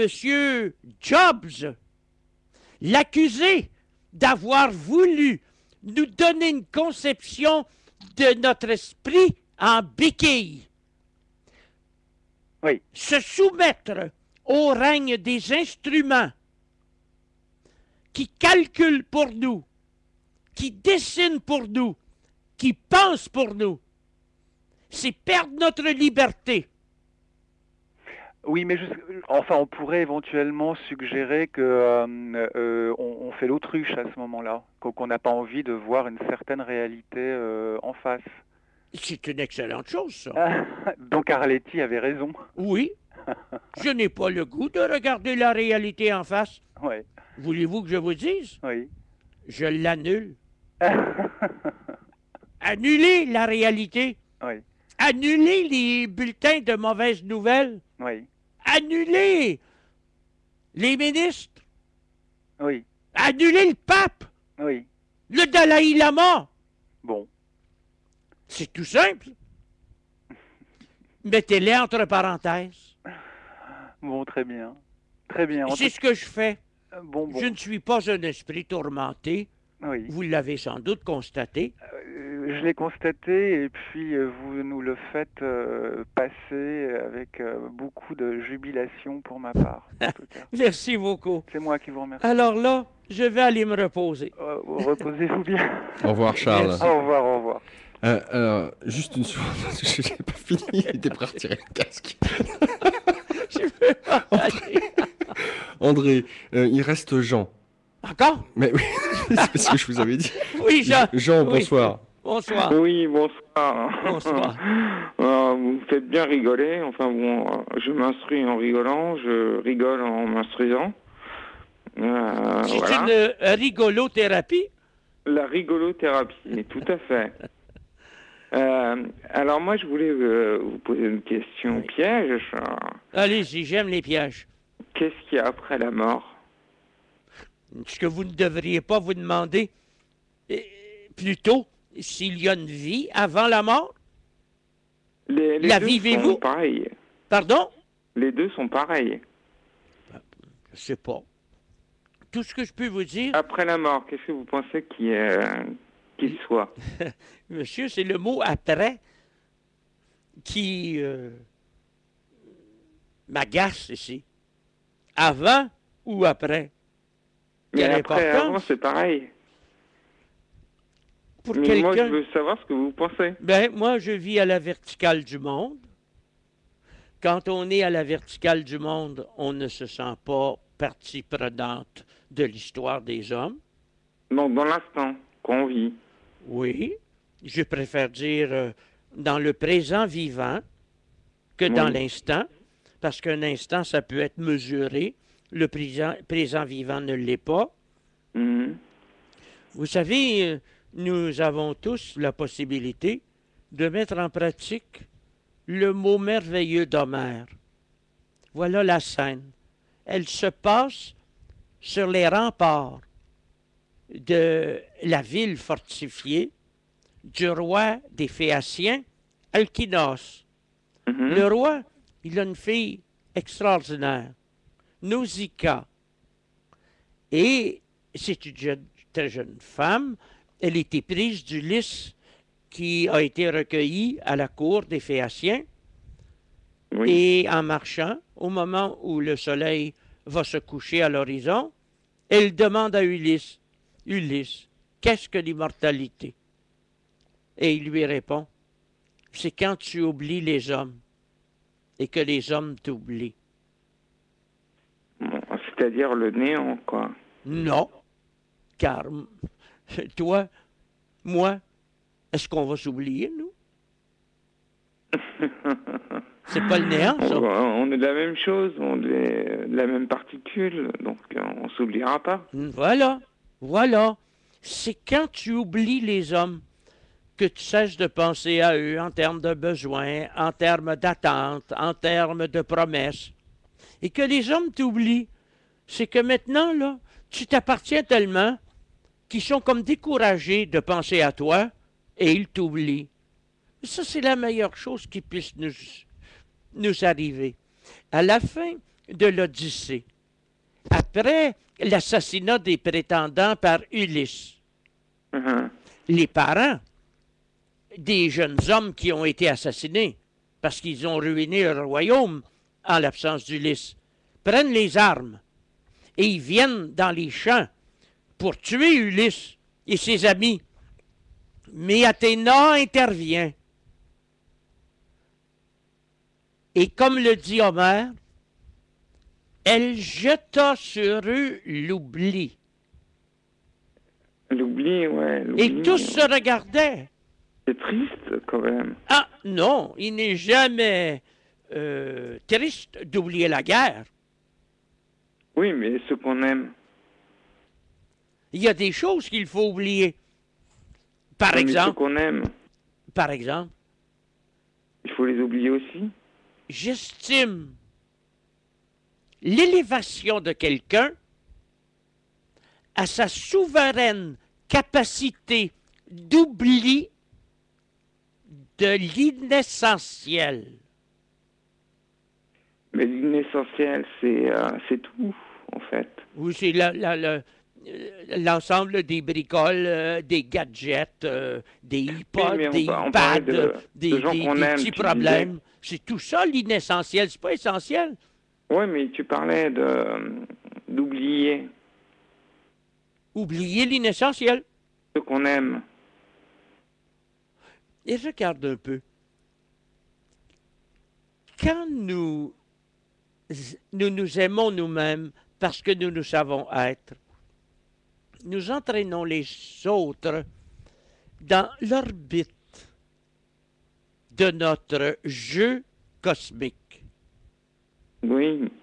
Mes compagnes ne sont pas des étrangères. Elles sont en moi. Même si l'une s'en va, ça m'est arrivé. Comme le monde est en moi. Je me disais, elle n'est pas loin. Bah oui, parce qu'on est tous la même chose. Avec le temps, on va oublier, c'est différent. Il ne restera que des... Par exemple, ta mère. Pardon? Ta maman. Oui. Tu ne peux pas l'oublier. C'est impossible, puisqu'elle vit dans mon cœur, par ma magie. Oui. Bah oui. Mais c'est ça, bon, la vie est dure. Non, la vie n'est pas un jardin, une vallée de larmes, là. La vie est un jardin magique où nous récoltons ce que nous avons semé. Et si elle te paraît dure, c'est probablement parce que tu as semé de l'ivraie. J'ai pas semé beaucoup, ouais. Ben oui. Je vois que ce rire sardonique est un petit peu cynique, mais rappelle-toi, il y a en nous quelque chose qui ressemble à de l'humour, à de l'autodérision. C'est Dieu. L'humour, c'est Dieu. Oh, pas nécessairement. Tu ne crois pas? Je n'en suis pas au niveau de la croyance, là, mais t'es tellement sympathique que je pourrais me forcer un peu et te croire. Ben, moi aussi, tu m'es très sympathique. Ben, merci. Je t'en remercie pour cette belle soirée. Eh bien, moi, je te remercie de ton écoute. Et ça a été très agréable de rencontrer les Parisiens, comme c'est merveilleux. Tu vois, on n'est pas vilain, hein. Comment ça? On n'est pas vilain. Oh non, vous n'êtes pas, j'ai jamais pensé ça. Non, mais bon, on dit que les Parisiens sont, tu vois, bon. Non. On a un seul caractère. La France est la patrie de l'esprit. Ben, je te remercie. Et Paris sera toujours l'inspiratrice de l'esprit. Eh ben, je te remercie pour ces belles choses. Merci. À bientôt. Au revoir, Jean. André Moreau avec nous ce soir. André, il reste 5 minutes avant 3 heures du matin. Est-ce que tu m'accordes ces 5 minutes? Oui. Merci beaucoup. Tout à l'heure, tu nous as... Enfin, je continue sur le vouvoiement puisque j'ai commencé comme ça. Vous nous avez parlé des différentes expériences que vous avez pu vivre d'ordre métaphysique. Je ne sais pas dans quelle mesure vous connaissez Padre Pio. De réputation. Oui. Padre Pio n'avait-il pas les stigmates? Oui, il était capable de bilocation aussi, en tant que saint, donc de pouvoir se retrouver à plusieurs endroits à la fois.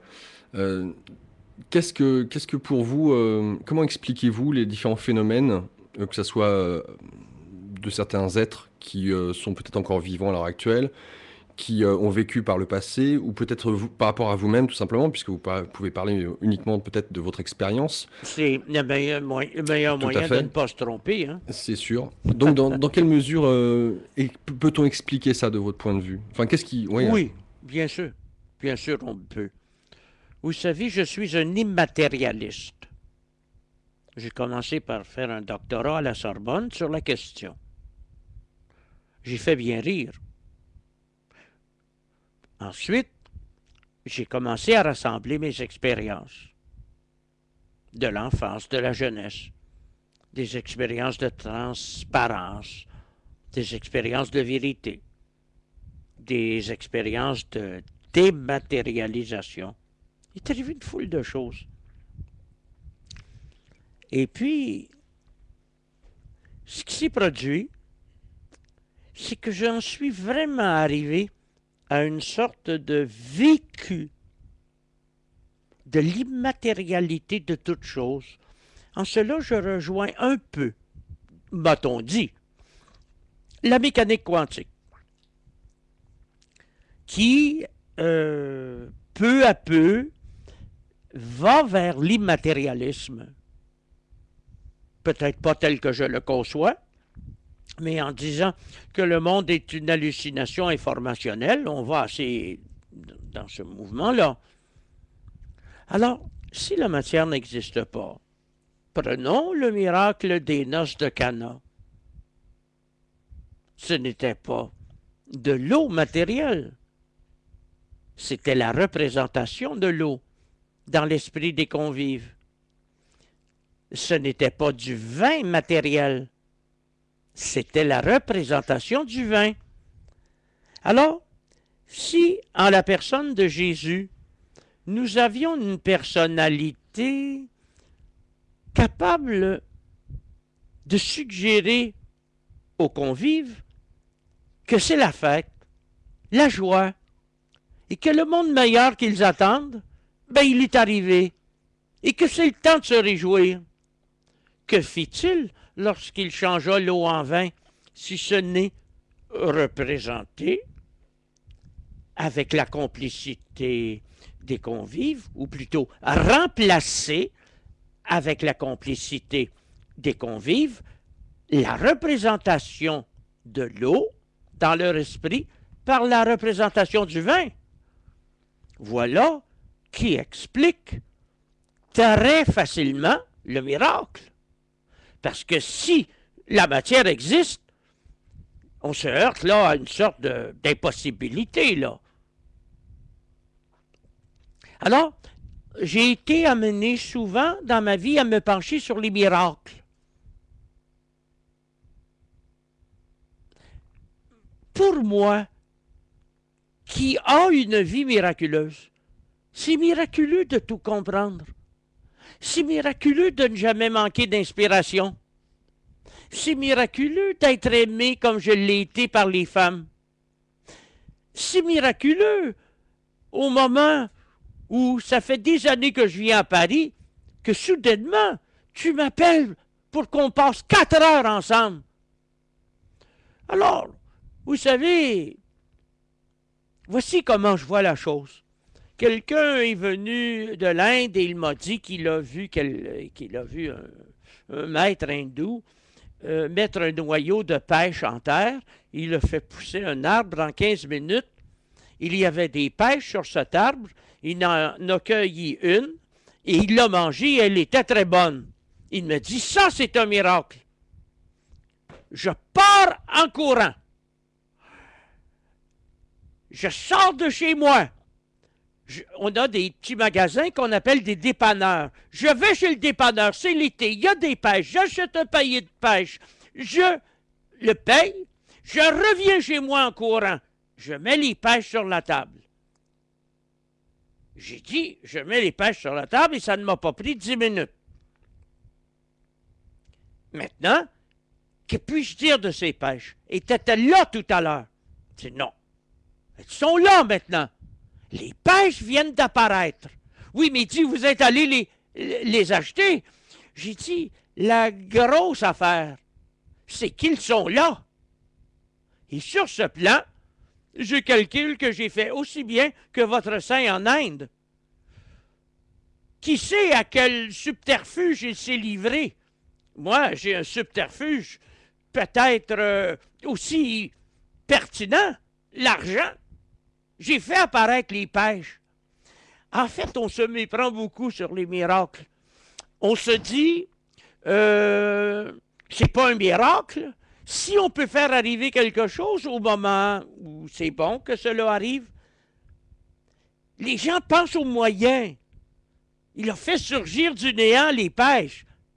Moi aussi, puisqu'elles apparaissent. Il y avait un néant de pêche ici sur ma table tout à l'heure. Quand je vois les miracles, je les vois comme des moments que je vis, moi, dans ma vie, qui sont des moments de grâce, de joie.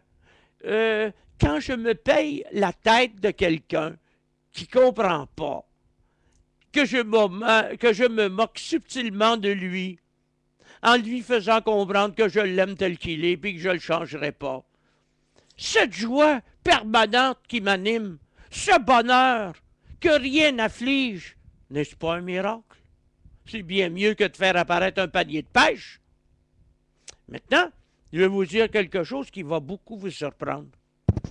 J'ai connu une jeune prostituée d'Ottawa qui faisait du cinéma. Elle était peintre. Elle faisait des peintures étonnantes. Et elle représentait souvent son père. Je lui ai dit, en regardant une toile, j'ai développé une technique qui s'appelle la psychanalyse picturale. J'ai dit, vous voulez tuer votre père? Elle dit, oui, je veux le tuer. J'ai dit, vous êtes une femme un peu étrange. Elle dit, vous ne savez pas à quel point. Elle se déshabille. Et elle avait les stigmates. Elle les avait tous. Il y en a 5. Saint-François n'en avait que 2. Je ne pense pas que Padre Pio avait les 5. Elle avait les 5. Comme si on lui avait... Les plaies étaient guéries, mais comme si on lui avait fait des trous épouvantables dans les mains, dans les pieds, dans le côté. Je souffrais pour elle. Alors, elle me dit, qu'est-ce que vous pensez de ça? Ne s'attendait pas à ma réponse, ni les autres personnes qui étaient là autour de nous.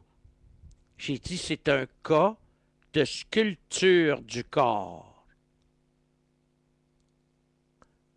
C'est un corps de sculpture du C'est corps. un cas de sculpture, Ah, c'est un cas. d'auto-sculpture du corps. Il y a beaucoup de miracles qui n'en sont pas vraiment. La pensée peut tellement de choses. Elle peut faire du corps, elle peut faire voler le corps. Il y a des hommes qui volent en Haïti. Pas qui volent comme le vol à la tire, là, qui volent, qui déploient leurs ailes de lumière. Vous allez me dire, André, pourquoi tu ne voles pas? Si, ça ne m'intéresse pas. D'autres m'ont demandé, pourquoi n'es-tu pas millionnaire? Puis je dis, ça ne me vient pas à l'esprit en premier. C'est normal que, ayant pensé à la sagesse enfant, je sois devenu sage, qu'ayant pensé aux femmes très jeunes, j'ai été comblé par l'amour des femmes, mais j'ai oublié de penser à l'argent, moi, là. C'était pas dans mes soucis. Je n'en ai jamais vraiment manqué. Et même j'ai des amis qui me surveillent parce qu'ils se disent, comment ça se fait qu'il n'en manque pas? Il ne travaille presque pas. Il devrait être un misérable. Vous savez, je trouve tout aussi normal que quelqu'un m'envoie porter une boîte de chemises que d'aller travailler à la sueur de mon front pour me les acheter. Puis s'il m'en a tant donné, il devait en avoir encore plus. Je n'ai pas privé. Vous savez, moi, ce que je vois dans le miracle, c'est pas un signe de l'existence de Dieu. c'est un signe que ce qui régit le monde, c'est la loi générale. Et que nous pouvons nous inscrire à la verticale du monde par la loi d'exception. Et c'est ce que nous devrions tous pouvoir faire, mais nous n'avons pas le temps. Tous ces saints, là, ils avaient du temps. Des milliers d'heures passées en adoration devant le Saint-Sacrement. Des centaines d'heures à se fouetter. Hein? L'autoflagellation. Ils avaient du temps. C'est incroyable comme les saints ont du temps. Et avec tout le temps que j'ai, je ne suis pas loin de me trouver saint maintenant. Le temps, mes amis, use le fini et accomplit l'infini. André Moreau, un grand merci pour cette nuit. Ça a été un réel plaisir de faire votre connaissance et de vous avoir ici. Le plaisir était partagé. Merci, Laurent. André Moreau, je rappelle donc que vous êtes philosophe. Et si vous pouviez donner donc aux auditeurs, rappeler plusieurs choses, 3 livres que vous pouvez peut-être recommander. Le plaisir et sagesse. André Moreau, un génie méconnu. Et peut-être un petit livre. Il y a sûrement des gens qui souffrent d'alcoolisme cette nuit qui écoutent. J'ai écrit un petit livre qu'on peut télécharger. Alcool pour non-buveurs. Je vous le recommanderais. Puis il y a aussi mon best-seller, là, pour réveiller le Dieu endormi. Et votre numéro de téléphone pour qu'on puisse vous joindre au Québec? 514-279-4808. Vous m'appelez vers 11h du matin, donc il est 17h ici. Puis le reste du temps, si vous êtes chanceux, vous m'attraperez n'importe quand. Une dernière fois, le numéro de téléphone? 514-279-4808. André Moreau, un grand merci. J'ai été ravi. Je n'espérais pas passer un aussi agréable moment. Partagé. Merci. À une prochaine. Merci. Au revoir. La suite de nos programmes, chers auditeurs, d'ici quelques instants, je ne sais pas encore, je n'y ai pas réfléchi, mais ça sera la surprise.